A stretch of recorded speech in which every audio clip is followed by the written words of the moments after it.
Hello everyone and welcome back inside of the Rogers studio for another episode of Knights Talk. I'm your host Matt Sanderson. The Meaford Knights last Thursday night had a big 8-4 victory over the South Muskoka Shield. That's the St. Vincent Community Center, and it looked like they were just about to turn the page on things. On that one. Maneri kicks this one aside. Compare is going to go after it. Saar in front of the net to the backhand. They score! And a small town, there's nothing more like it. Has a great chance, they score! Callum Queenan. Sambera almost had that one turned over. Here's Arsenault. Arsenault shoots, scores! Picks it, top shelf.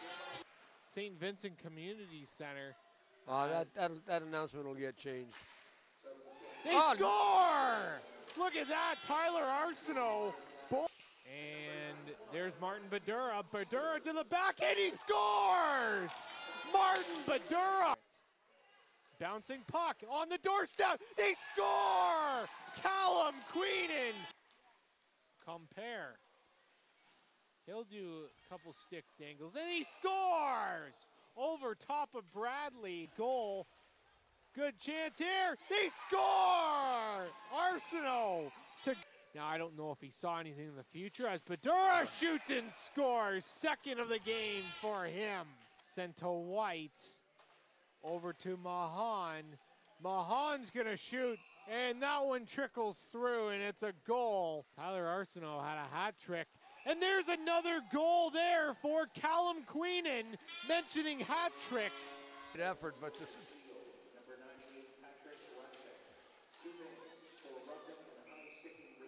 What a stop there.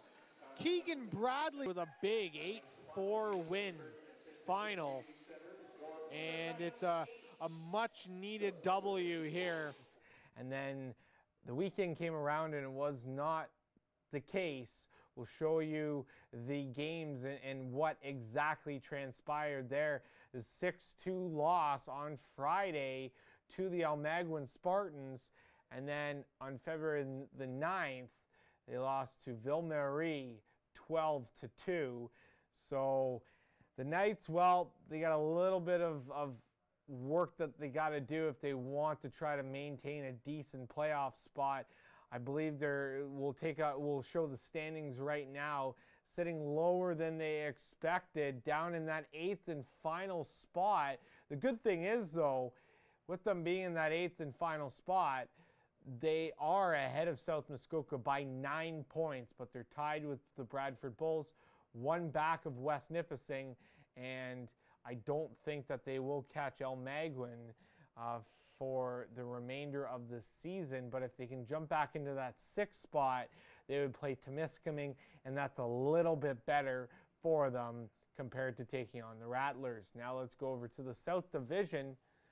And you see the South Division standings there. St. George still on top. Tillsonburg, Windsor, Kingsville, Niagara-on-the-Lake, North York, Oshawa, and Niagara round out your top 8 there. But Northumberland, only 1 point back of Niagara. So anything could really go. We'll have to see how these last couple games come down in the season. Let's go over to GMHL scoring.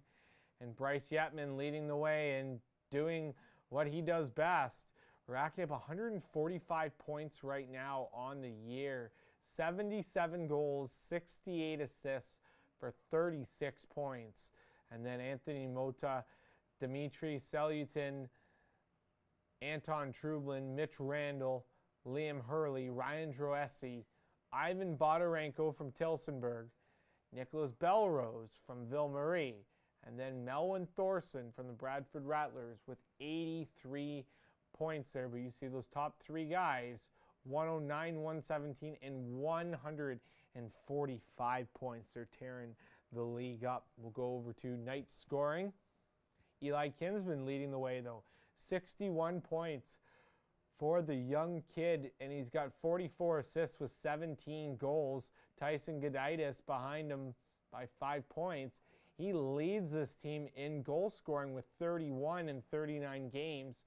And then you see Long Arsenault, Callum Queen, and Francis Moore, Alec Hernandez, Martin Badura, Wojtek Sobota and Nils Mundsberg, your top 10 for Knights scoring. We'll show you upcoming games, and the schedule is dwindling fast. So tomorrow night, they're in Bradford to take on the Bulls. Then a very, very big home game this coming Thursday night at the St. Vincent Community Center as they take on the Bradford Rattlers. And then Saturday, they're home to the Bradford Bulls.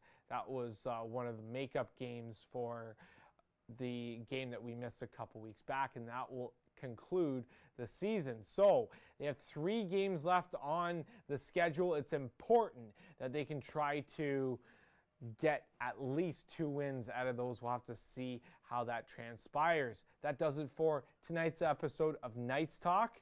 We'll be back next week, and maybe even some special guests on the show with me. Tune in then, and take care.